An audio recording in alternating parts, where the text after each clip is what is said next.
तो आज के इस वीडियो में हम चैप्टर नंबर 1 को पूरी तरीके से खत्म करने वाले हैं। Chapter number 1 some basic concepts in chemistry. तो उसका ये लास्ट टॉपिक है, topic number 1.10, that is stoichiometry and stoichiometric calculations. So देखो, इसको समझने से पहले आपको समझना पड़ेगा कि स्टोइकियोमेट्री होता क्या है। देखो, मुश्किल हो रहा है क्या? बहुत ज्यादा मुश्किल हो रहा है समझना? क्या आसान नहीं है? क्या बहुत ज्यादा आसान है?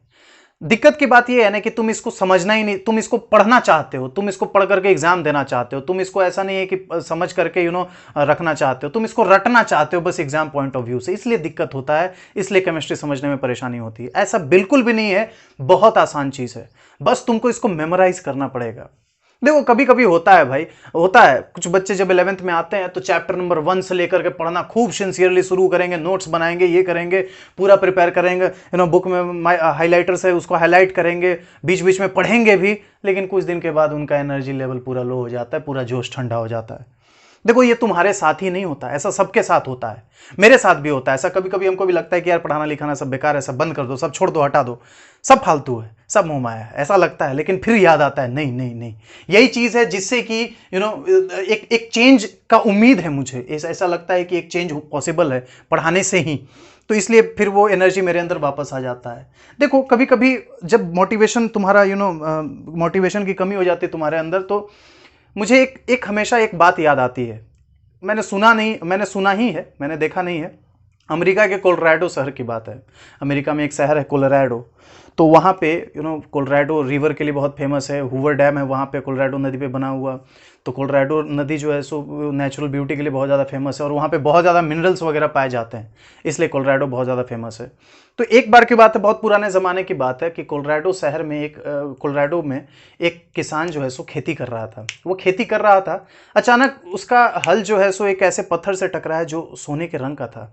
दैट वॉज एक्चुअली गोल्ड ओर, वो सोने का ओर था। तो वो बहुत खुश हुआ, वो आगे और हल चलाया, उसको और ओर्स मिलने लगे, और धीरे धीरे ऐसा हो गया कि ये खबर पूरे पूरे कोलोराडो में फैल गई। अब लोग जो है सो जहां भी हाथ पैर मारते, अचानक कि पता नहीं क्या हो गया उस शहर में कि जिधर हाथ मारो, जिधर कोड़ी कुदाली मारो, उसी जगह तुमको सोना मिलने लगेगा। तो ये सब जब एक इंसान सुना, बहुत दूर का था, वो दूसरे देश का था, वो दूसरे देश से सुना कि कोलोराडो में जो है सो बहुत सोना मिल रहा है बहुत ज़्यादा, तो वो भी सोचा कि हम भी पीछे क्यों रह जाए, बहती गंगा में हम भी हाथ धो लेते हैं। तो उसका प्रॉपर्टी, घर, जो लैंड था उसका, जो उसका गाड़ी घोड़े थे, उसने अपना सारा प्रॉपर्टी उस समय 1 करोड़ रुपए में बेचा और कोलोराडो आ गया कि हम भी वहां पे जाएंगे। एक पहाड़ खरीदा जाएगा, और वहां पे तो पहाड़ है, पत्थर है ना, तो वहां पे सोने के पत्थर होंगे, हम सोना निकालेंगे। तो ये आ गया कोलोराडो। अब यहां पर आने के बाद उसने एक पहाड़ खरीदा, एक पहाड़ खरीदा, तो उसने खुदाई शुरू करवाई पहाड़ की, खूब खोदा पहाड़ की। अब तो मुझे यहाँ पे सोना मिलने वाला है, मैं बहुत अमीर बन जाऊंगा, वो प्रॉपर्टी कुछ भी नहीं है, उससे कई गुना ज़्यादा हम कमा लेंगे। तो उसके बाद वो खुदाई शुरू किया, लेकिन क्या हुआ कि जो मैनुअल मेथड होता है ना, हाथ से कोड़ना, ये बहुत ज़्यादा लेंदी हो रहा था और बहुत टाइम टेकिंग था। उसके पास पेशेंस खत्म होते जा रहा था, बहुत गड्ढा हो गया। फिर उसने एडवांस्ड मशीनरी मंगवाया उस पहाड़ को काट करके खोदने के लिए। खोदता गया, कई दिनों तक खुदाई चला, 30 दिन बीत गए, लेकिन कोई सोना नहीं निकला वहां से। अब उसके ऊपर में क्या बीत रहा होगा सोच सकते हो कि वो सारा कहीं लायक नहीं रहा, धोबी का कुत्ता, ना घर का ना घाट का, ना वो उसको सामान, ना वो वापस जा सकता है अपने देश, ना यहाँ से वो कोई चीज उसको मिल रहा है। तो वो क्या किया कि खोदता गया, बहुत खोदा, कुछ नहीं मिला, वो थक हार गया, छोड़ दिया। उसके बाद वो सोचा कि अब काम करते हैं कि अब हम इस पहाड़ को और ये मशीन वगैरह सारा चीज़ को बेच देते हैं और हम दूसरे बिजनेस में कहीं दिमाग लगाते हैं। लेकिन दिक्कत की बात यह है कि अब बताओ कि सबको, पूरे पूरे अमेरिका में ये खबर फैल गई कि भैया उसने बहुत गड्ढा किया, बहुत मशीन, महंगे महंगे मशीन खरीदे, लेकिन कुछ मिला नहीं। तो जब ये खबर सबको पता चल ही गई है तो खरीदेगा कौन? वो बड़ा टेंशन में था। तब जो है सो, तो वो बोला कि देखो, हम अकेले बेवकूफ़ पागल थोड़े हैं, मेरे जैसे और भी बेवकूफ़ पागल लोग हो सकते हैं यहाँ पे, तो कोई तो होगा।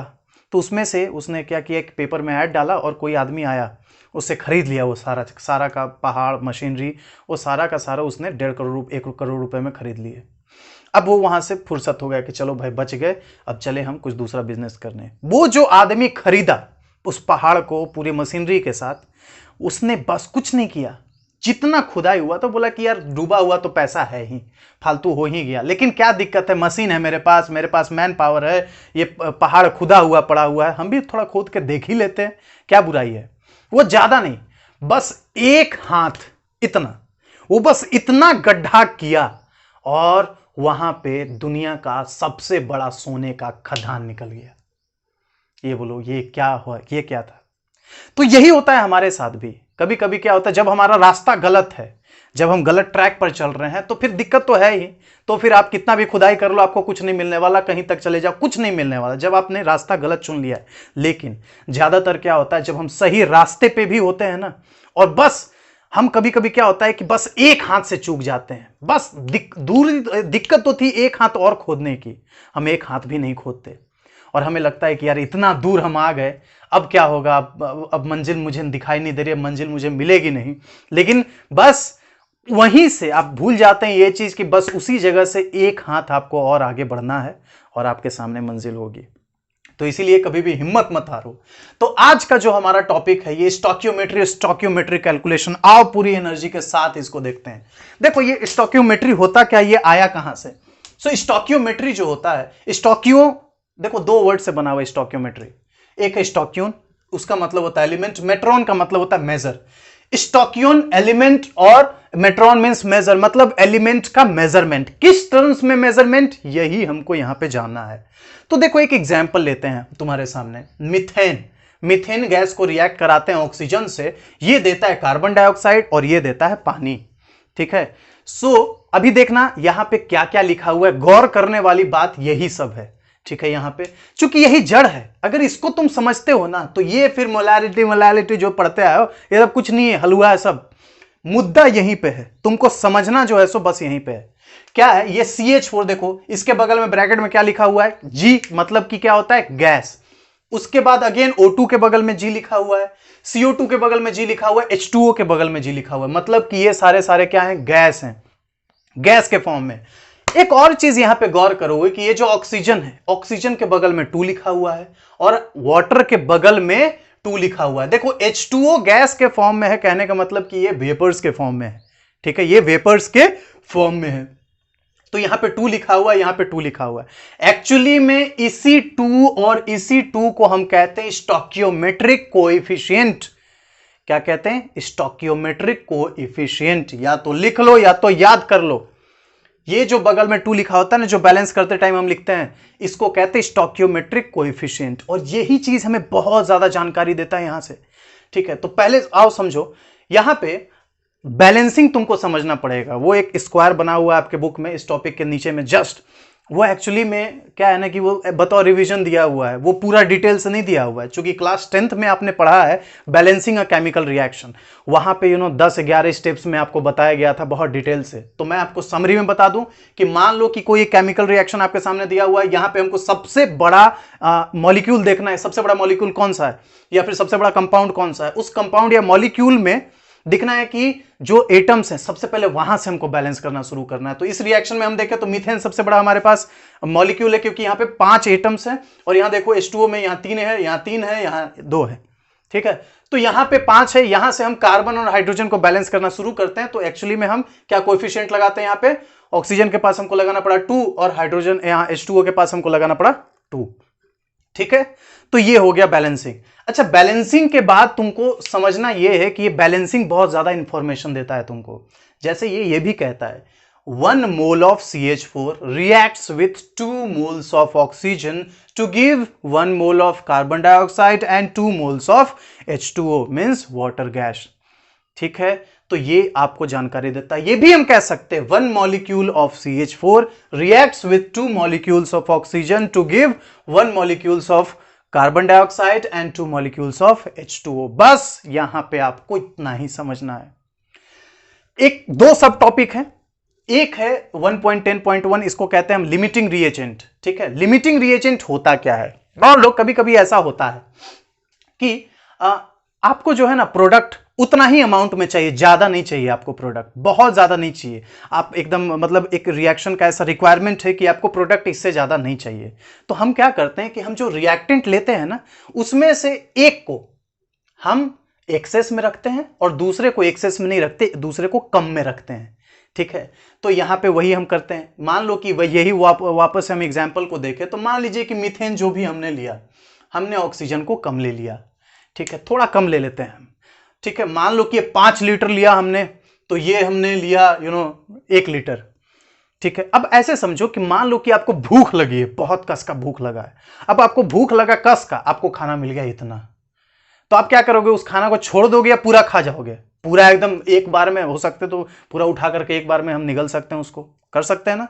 वही चीज यहां पे होता है कि रिएक्शन में आप एक चीज को एक्सेस रखे हो, एक चीज को कम रखे हो, तो रिएक्ट तो पूरा हो जाएगा ना। इसे मैंने यहां पे एक पॉइंट लिखा है, गेट्स कंज्यूम। जो लिमिटिंग रिएजेंट होता है वो पूरा का पूरा कंज्यूम हो जाता है, पूरा का पूरा खत्म हो जाता है। ठीक है, दूसरा है limits the amount of product form.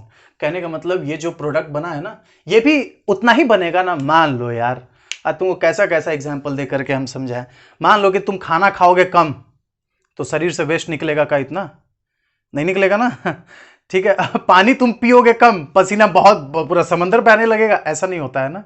तो जितना हम लिमिटिंग रिएजेंट जितना कम होगा, प्रोडक्ट उसी के अकॉर्डिंग कम बनने वाला है। ठीक है, तो बस ये लिमिटिंग रिएजेंट के बारे में बस दिया हुआ है। एक वहां पे न्यूमेरिकल्स पे हम बाद में आएंगे, अभी नहीं। दूसरा इसका सब टॉपिक है 1.10.2 रिएक्शंस इन सॉल्यूशन, और यही एक मुद्दा है बच्चों। यहीं से जो है सो, चाहे आपके फंडामेंटल्स हो, चाहे फाउंडेशंस मेंस, और या फिर आपके जेईई मेंस एडवांस्ड हो, क्वेश्चन जो है सो यहीं से पूछा जाता है। यही एक मेन मुद्दा है जो आपको समझना है, और ये बहुत ईजी है, सबसे ईजी यही है इस चैप्टर में। थ्योरी वाला तो मुझे हमेशा टफ लगता है, जो फॉर्मूला बेस्ड होता है ना, बहुत ज़्यादा इजी होता है। क्योंकि इसमें बस आपको मैथमेटिक्स, जैसे मैथमेटिक्स में area of triangle, area of rectangle वगैरह याद कर लेते हैं आप, तो उसी तरीके से इसमें भी आपको फॉर्मूलाज को याद कर लेना होता है। तो देखो, कोई भी रिएक्शन जो होता है, उस रिएक्शन में सॉल्यूशंस बनते हैं। तो सॉल्यूशंस का कंसंट्रेशन के बारे में हम 4 तरीके से पता लगा सकते हैं। तो देखो, कंसंट्रेशन नाम आपने सुना कहाँ है? कंसंट्रेशन नाम आपने सुना होगा कहाँ पे? एसिड जो होता है, एसिड का कंसंट्रेशन, एसिड कितना कंसंट्रेटेड है, एसिड कितना डाइल्यूट है, इसमें आपने सुना है बस। ठीक है, तो बस आपको भी यही समझना है कि यहां पे सिर्फ एसिड की बात नहीं हो रही, किसी भी सॉल्यूशन के कंसंट्रेशन को हम 4 तरीके से, 4 मेथड से पता कर सकते हैं। और भी तरीके होते हैं, लेकिन आपको यहां पे बस 4 पढ़ना है। पहला है मास परसेंट, उसके बाद मोल फ्रैक्शन, मोलालिटी। तो आइए हम देखते हैं एक एक करके क्या है ये, और एक्चुअली में हम कैसे किसी रिजल्ट तक, किसी भी सॉल्यूशन का कंसंट्रेशन को पता कर सकते हैं। तो यहां पे देखो, पहला हम लिखे मास परसेंट। ठीक है, ये मास परसेंट कैलकुलेट कैसे किया जाता है?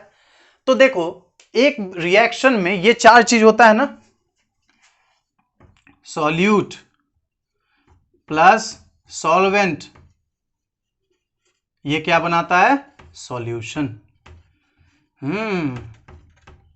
Solute plus solvent is equal to solution. तो देखो, यहां पे जो है, किसी भी सॉल्यूशन का कंसंट्रेशन, मास परसेंट पता करने के लिए उसका, मान लो कि ये सॉल्यूट है A, ये सॉल्वेंट को हमने मान लिया B। ठीक है, तो ये देखो कैसे पता करेंगे? मास ऑफ द सॉल्यूट, मतलब कि इसका मास ये दिया हुआ है, मान लो कि 2 ग्राम। ठीक है, mass of the solute by mass of solution, ये सॉल्यूशन का मास जो बन गया, लेट्स से इट इज 5 ग्राम। ठीक है, सो मास परसेंट हम कैसे निकालेंगे? मास ऑफ द सॉल्यूट 2 ग्राम और mass of the solution 5 gram, into हम इसको मल्टीप्लाई कर देंगे 100 से, तो बस ये मास परसेंट निकल गया। देखो, ये जो 4 चीज है ना यहाँ पे, मास परसेंट और मोल फ्रैक्शन, ये दोनों एक चीज है, और ये मोलैरिटी और मोलालिटी, ये लगभग जो है सो मिलता जुलता टॉपिक है। ठीक है, बहुत ज्यादा मिलता जुलता है। तो उसी तरीके से देख लो, ये जो मोल फ्रैक्शन है, इसका फॉर्मूला क्या होता है? बहुत आसान, number of moles of solute by number of moles of solution. यहां पे हमने क्या लिया? मास लिया। यहां पे हम क्या ले रहे हैं? मोल्स ले रहे हैं।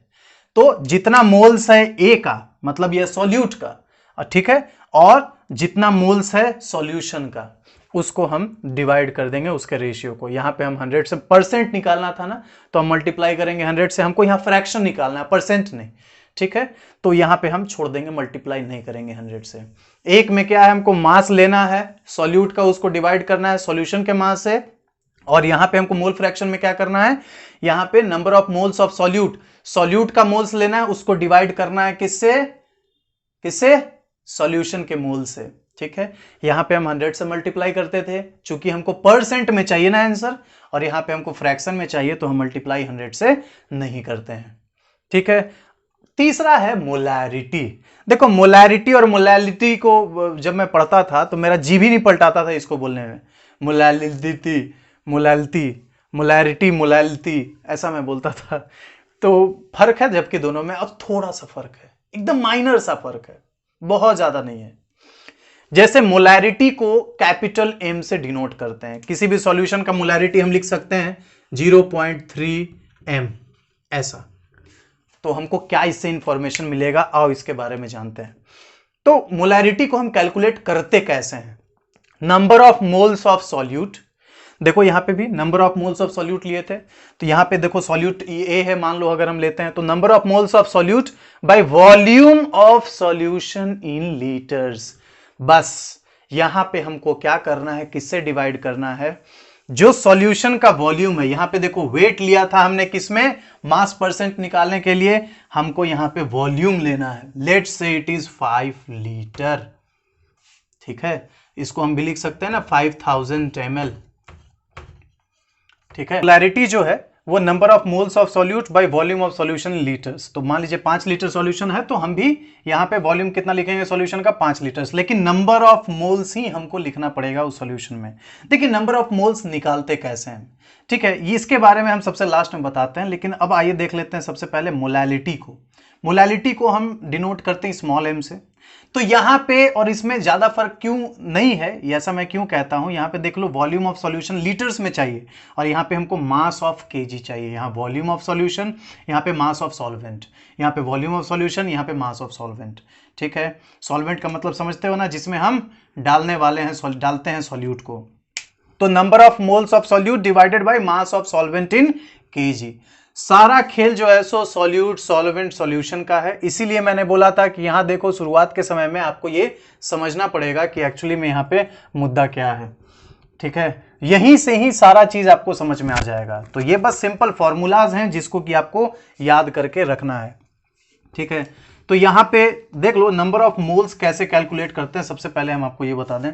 तो नंबर ऑफ मोल्स कैलकुलेट करने का देखो तरीका क्या होता है। मान लो कि यहां पे जो भी मैं बोलता हूं कि मीथेन मैंने लिया है 4 ग्राम, तो ये 4 ग्राम नंबर ऑफ मोल्स कैलकुलेट करने का, जो भी मास दिया हुआ है सॉल्यूट का या किसी भी चीज का, उसका मास को हम डिवाइड करेंगे इसके मोलर मास से, या फिर इसका जो पूरा हम मास निकालने वाले हैं, पूरा जितना, ये मान लो कि कार्बन है, यहाँ हाइड्रोजन है, तो कार्बन और हाइड्रोजन का जो भी मास होता है ना, एटॉमिक मास जो ऐड करके हम निकालते हैं, that is called molar mass, मैंने पिछले वीडियोस में बताया है। तो नंबर जितना भी इसका मास दिया हुआ है डिवाइड करेंगे इसके मोलर मास से, तो हमारा निकलेगा नंबर ऑफ मोल्स। तो ये बहुत इजी है, ठीक है। तो बस ये लास्ट टॉपिक था, इसमें आपको इतना ही पढ़ना है, ठीक है ना। बस यहाँ पे मानसिकता की बात है कि आपका मानसिकता कैसा है, इसको आप रटना चाहते हैं या फिर आप इसको बस 4 प्रॉब्लम बना करके रट लेना चाहते हैं, बस वो घिसा पिटा चीज चल रहा है। देखो शिक्षा पा रहे हो ना, तो बढ़िया से पाओ, ये काम चलाने वाला शिक्षा मत पाओ कि बस किसी तरह यार खींच तीर करके हमने कोटा को पूरा कर दिया, तो वैसे मानसिकता तुम्हारी खराब बन जाएगी। अब क्या है ना कि एक एजुकेटेड माइंडसेट और एक अनएजुकेटेड माइंडसेट, दोनों में बहुत ज्यादा जमीन आसमान का फर्क होता है। मैं कल पढ़ा करके आ रहा था कोचिंग से, तो मैं देखा कि एक कार था, उसमें कुछ लड़के बैठे हुए थे, नौजवान लड़के थे।